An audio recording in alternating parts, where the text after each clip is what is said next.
Hello বন্ধুরা, good morning. তোমরা সকলে কেমন আছো বন্ধুরা? নিশ্চয়ই সবাই খুব ভালো আছো। তো আমরাও তোমাদের ভালোবাসা এবং ভগবানের কৃপায় খুব ভালো আছি। তো আরও একটি নতুন ব্লগে তোমাদের সবাইকে স্বাগত। শীতের আরও একটি নতুন সকাল এখন থেকে শুরু করছি। দেখো আমার ছোটো মেয়ে ঘুমোচ্ছে আর আমি চা খেয়ে কাজে লেগে পড়েছি রোজকার মতো। এই যে জঙ্গল হয়েছে খুব বাড়িতে, তার জন্য ভাবলাম একটু জঙ্গলগুলো ছিঁড়ে নিই। আর এখানে লঙ্কা গাছটা দেখো বন্ধুরা পড়েই হয়েছে, তো এত সুন্দর হয়েছে আর এত লঙ্কা হচ্ছে কি বলবো তোমাদেরকে। তোমরা দেখতেই পাচ্ছ এই যে লঙ্কা হয়েছে আর ফুলও হয়েছে গাছটার মধ্যে। তো যত্ন করে বসালে এত সুন্দর হয় না হয়তো। তো তারপরে আমি চলে এসেছি এই যে ঝাড় দিতে। তা উঠোন বলতে সামনে উঠোন আছে, তো উঠোন আমার শাশুড়ি মাই ঝাড় দেয় আর কি। আর এই গলির মানে রাস্তাটা আমি ঝাড় দিই।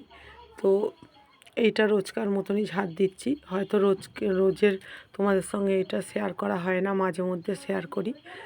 তো আজকে ভাবলাম অনেক দিন শেয়ার করা হয়নি ঝাড় দেওয়াটা, তো আজকে শেয়ার করছি তোমাদের সঙ্গে। আর গলাটা মোটামুটি ঠিক আছে কিন্তু পুরো একদম ঠিক হয়নি। তো এই নোংরাগুলো এখন ঝাড় দিয়ে জড়ো করে ফেলে দিলাম। আর তারপরে চলে এসেছি এই যে বাসন মাজার জন্য। বাসি বাসন বের করে নিয়েছি এক গাদা, তো বাসন মাজছি এখন। আর টাইম করে জল এখনও আসেনি, এবার হয়তো চলে আসবে, 9টা নাগাদ বাজে এখন।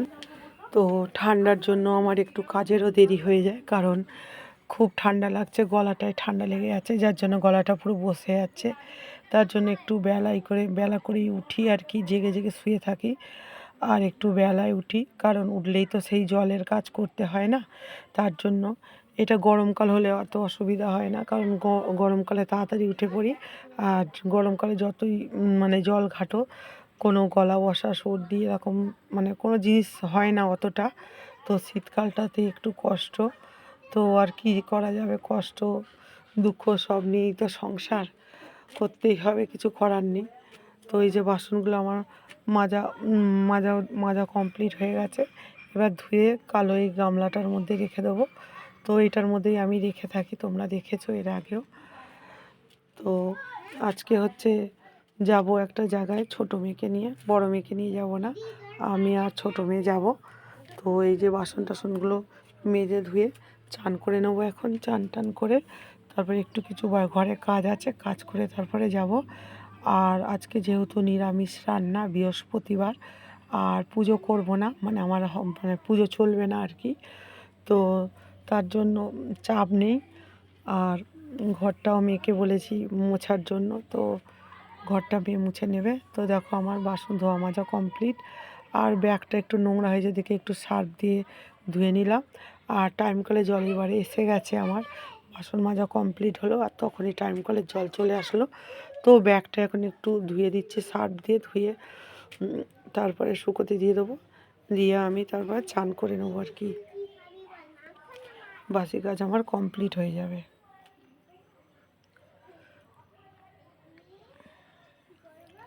তারপরে আবার ভাবলাম যে চাতালটা বেশ শ্যাতলা পড়েছে, ভালোই শ্যাওলা হয়েছে। আর ছোটো মেয়েটা যেহেতু বাথরুম করতে আসে, সবাই বাথরুম করে সেটা নয়, কিন্তু ছোটো মেয়েটা করতে আসে, তো তো পড়ে টরে যাওয়ার সম্ভাবনা থাকে। তার জন্য ভাবলাম একটু রগড়ে নিই, মানে ঘষে দিই আর কি, ঘষে দিয়ে তো তারপরেই চান করবো। তো রগড়ে দিই কথাটা হচ্ছে আমাদের মানে ঘটি ভাষা আর কি, ঠিক আছে। আর ঘষে দিইটা হচ্ছে বাঙাল ভাষা। তো বাঙাল আর ঘটি দুটো পাইল করে বললাম, যেহেতু বাঙালির মেয়ে আর ঘটির বউ, তার জন্য দুটো ভাষায় মিক্স করে বললাম আর কি। আর দুটো ভাষা মিক্স করেই কথাও বার্তাও বলি মাঝে মধ্যে, তোমরা শুনে থাকবে। তো তারপরে চান টান করে চলে এসেছি দেখো পাতা নিয়ে। তো পাতা বলতে এগুলো হচ্ছে থানকুনি পাতা। ছোটো মেয়ের শরীরটা খুব একটা ভালো না, খুব একটা ভালো না বলতে এমনিতে জ্বর টর নয়, এমনি আমাশা টাইপের পায়খানা করছে। তার জন্য এই যে আমার মা থানকুনি পাতা পাঠিয়ে দিয়েছে, মায়েদের ওখানে আছে বলে। তো থানকুনি পাতাগুলো কালকে ধুয়ে রেখেছিলাম, তারপরে আজকেও আবার একটু ধুয়ে নিচ্ছি, গ্লাসে গরম জল নিয়ে নিয়েছিলাম, নিয়ে একটু ধুয়ে নিলাম। ধুয়ে এখন এই হামল দস্তি না কি বলে, তো এইটা দিয়ে এখন একটু থেতো করে নিচ্ছি। এই হামল দস্তিটা হচ্ছে আমার ঠাকুমার, কারণ আমার ঠাকুমা নেই, ঠাকুমা মারা গেছে, পান খেতলো তারই এখন। তো মেয়েকে রসটা খাইয়ে দিলাম থানকুনি পাতার। তারপরে চলে এসেছি এই যে ছাদে।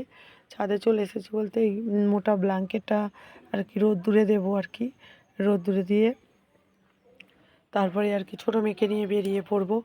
তো মাদুরটা একটু ছোটোই হয়ে যাচ্ছে, তার জন্য প্লাস্টিকগুলো একটু মানে জোড়া দিলাম আর কি, যাতে বড় হয় আর ব্ল্যাঙ্কেটটা নিচে না পড়ে তার জন্য। তো ওই যে ব্ল্যাঙ্কেটটা দেখতেই পাচ্ছ জলের ড্রামের ওপরে এনে রেখে দিয়েছিলাম, তো সেটাই এখন ভালো করে মেলে দিচ্ছি। তারপরে একটু গরম হলে আবার উল্টে দেবো এক পাশ। তো এই আর কি, শীতকালে তো একটু রোদ্দুরে দিতেই হয়, কারণ পুরো একদম ঠান্ডা বরফ হয়ে থাকে। আর যেহেতু আমাদের ঘরটা পুরো গাছগাছড়া দিয়ে ভর্তি, তেমন রোদ্দুর টোদ্দুর পায় না আর কি। তো তার জন্যই আর কি ঠান্ডা পুরো বরফ ঘরটা।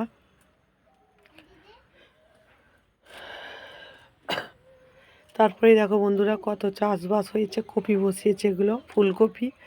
আর আমি আমার ছোটো মেয়েকে নিয়ে বেরিয়ে পড়েছি। এই যে দেখো রাস্তা দিয়ে এখন হেঁটে হেঁটে যাচ্ছি, 10-15 মিনিট মতো হেঁটে যেতে হয় আর কি।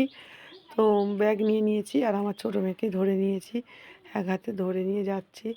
আর কোথায় এসেছি তোমরা বুঝতেই পারছো। হ্যাঁ বন্ধুরা, আজকে এসেছি হচ্ছে আমাদের ওখানে একটা তেঁতুলতলা বলে জায়গা আছে, ওখানেই। তো ওখানেই চোখের তেল খাওয়াবে। তো চোখের তেল বলতে চোখের ভিটামিন আর কি, তোমরা তো সবাই জানো যাদের ঘরে বাচ্চারা আছে। তো এই দেখো চামচে করে খাইয়ে দিল। আর খাওয়ানো হয়ে যাওয়ার পর আবার চলে আসছি, মানে চলে আসছি রাস্তা দিয়ে। আর কত লাউ শাক হয়েছে, পালং শাক হয়েছে। এইটা হচ্ছে লাউ শাক হয়েছে আর এগুলো পালং শাক।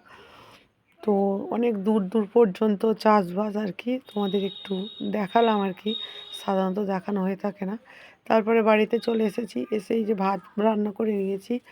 আর আগেই তোমাদের বলেছি যে আজকে যেহেতু বৃহস্পতিবার নিরামিষ ভাত করব। তো কি করব ভেবে মুগের ডাল ছিল, তো মুগের ডালগুলো আর ভালো লাগে না খেতে, তাই জন্য আলু ভাতে টমেটো ভাতে ভাত করলাম। আর ছোটো মেয়ের তো স্কুলে খিচুড়ি দেবে আজকে, খিচুড়ি আর অর্ধেক অর্ধেক ডিম। আর ডিমের যেহেতু দামটা বেড়ে গেছে, তার জন্য রোজেরই অর্ধেক অর্ধেক ডিম দিচ্ছে। না হলে আগে সোম বুধ শুক্র ভাতের সাথে গোটা ডিম দিত, আর মঙ্গল বৃহস্পতি শনি এই 3 দিন খিচুড়ি হতো, খিচুড়ির সঙ্গে অর্ধেক ডিম দিত। কিন্তু এখন রোজেরই অর্ধেক ডিম দিচ্ছে। তো মেয়েকে আর খিচুড়ি দিলাম না, যেহেতু আমাশা টাইপের পায়খানা করছে। আমার বড় মেয়ে খেয়ে নিয়েছে, আর আমার মেয়েকে আলু সেদ্ধ ভাত খাইয়ে দিয়েছি, ছোটো মেয়েকে খাইয়ে দিয়ে তারপরে আমি এই যে ভাত বেড়ে নিয়েছি, এখন ভাতটা খেয়ে নেবো। হ্যালো বন্ধুরা, খাওয়া দাওয়া কমপ্লিট। খাওয়া দাওয়ার পর মনে পড়ছে তোমাদের কথা, ভুলে গেছিলাম। তো খেয়ে নিয়েছি, যা ঠান্ডা পড়েছে। এখন ঘুমানোর পালা।